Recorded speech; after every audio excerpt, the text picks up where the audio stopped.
When you want to be with somebody and they don't want to be with you, they've broken up with you, it is one of the most painful experiences ever. Maybe you're going through heartbreak right now. Maybe you've been through a heartbreak and you know what I'm talking about, where it literally becomes hard to breathe.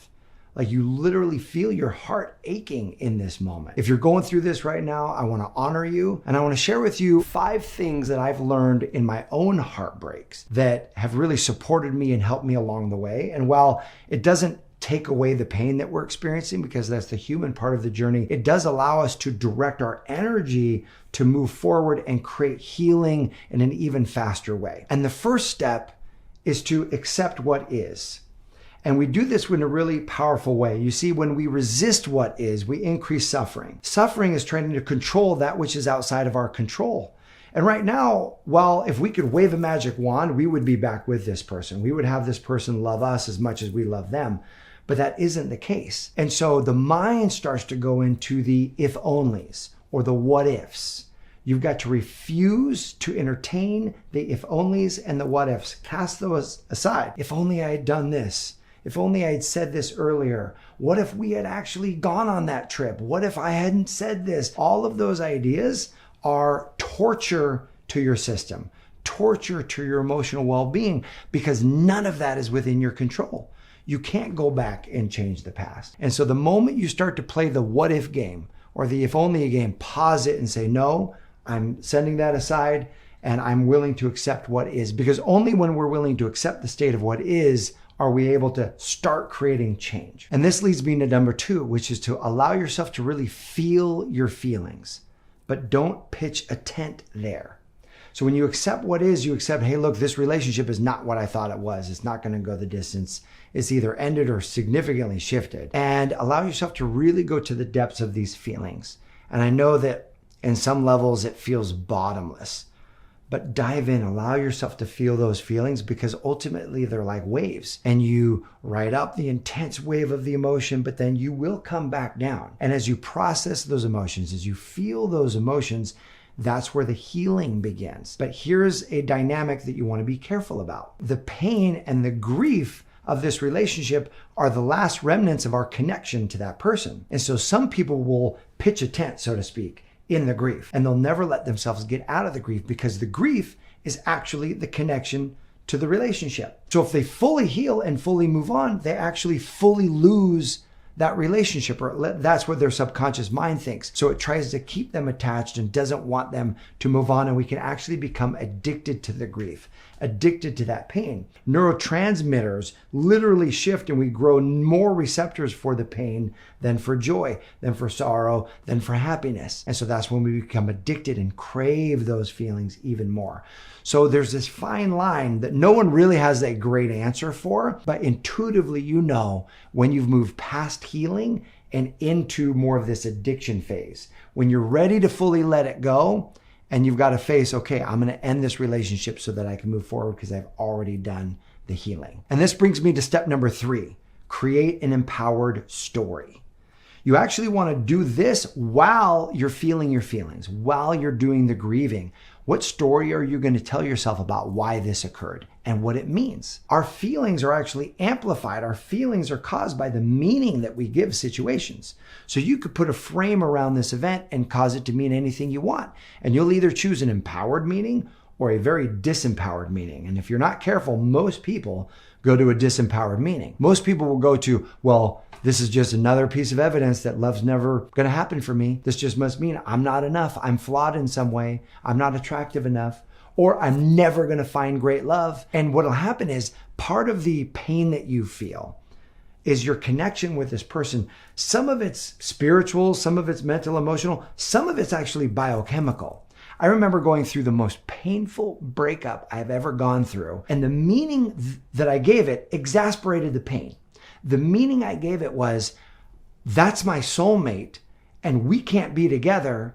And so I'm destined to whoever I wind up with is not going to be my soulmate.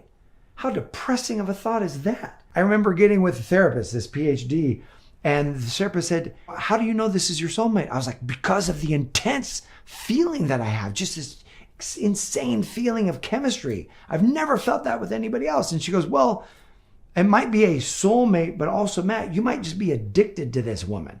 And I said, what do you mean? She said, Matt, we have pheromone receptors right around here that when you're intimate with somebody, when you're around somebody, when you're receiving them, you can literally have a biochemical bond and become addicted to that person. And then when you break up, it's literally like breaking an addiction, and it is painful. She goes, what you're describing, you're experiencing right now looks very much like a biochemical addiction. And when she said that, I had this huge weight lifted off of my shoulders. And I thought, oh my gosh, it very much could be that. Yes, I was in love with her, but there was a super strong biochemical draw as well. And what if it doesn't mean I'm destined to never find someone as magnificent as that again? And I took that weight off my shoulders. I connected to a new possibility. So this awareness empowers you to create a new story.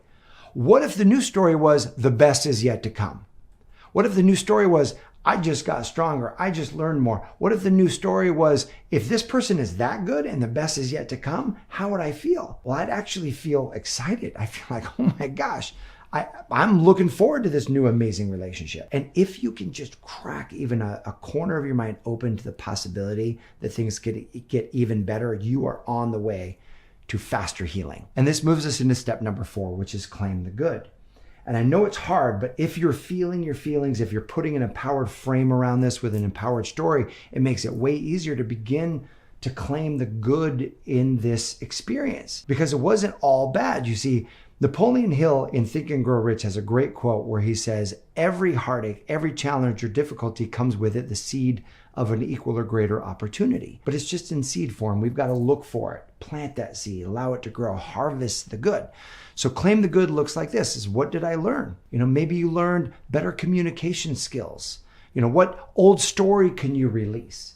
Maybe you could release the old story that all guys cheat because this guy didn't cheat, or all guys are liars because this guy was a great guy, it just didn't work out. Maybe he was forthright and respectful and honest and upstanding with you. And you're like, wow, that was a great quality guy. It didn't work out, but he didn't do any behavior that caused me to say all guys are this way. And you can release those old stories. Maybe it's what did I learn about myself? And you learn that, wow, I actually learned how to speak my truth, hold my standards. Maybe I learned that I really can open my heart again after those past breakups, right? And maybe I'm better in love. Maybe this doesn't sting as much. Maybe I'm able to recoup faster than I was before. You can claim the good, and it can give rise to all kinds of benefits for you and new strength as you move forward. One of the pieces of good I invite you to claim is writing down why this person ultimately wasn't a fit for you. While they may have broken your heart, there were also things that weren't a fit. Not the least of which is they didn't want to be in this relationship. But there are going to be moments later when the brain only wants to remember the good things. The brain is programmed to forget the pain and remember the good. And so when you can actually write down on your phone all the reasons why this relationship actually wasn't a good fit, and later when there's a temptation to say, well, that was so good and here's why and this and that, flip open your phone and be, oh, these were the reasons why that relationship actually wasn't a good lasting fit for me. That resource will be a very powerful piece of good for you moving forward. And finally, number 5 is harness the growth. There's an idea that's really served me when I've experienced a breakup, and that is that anytime we're in pain, anytime we're feeling squeezed, anytime we're feeling like we're going through this really harsh experience, know this, the universe uses a birth canal to bring about new life. And so if you're going through something painful, if you're struggling, if it feels really hard, know this, there's something new seeking to be born in you. Like, what new thing is seeking to be born? What qualities are seeking to emerge in you? There's some development happening in you right now, something new that's seeking to be born. Not just a new relationship in the future, but new strength in you, maybe new creativity in you.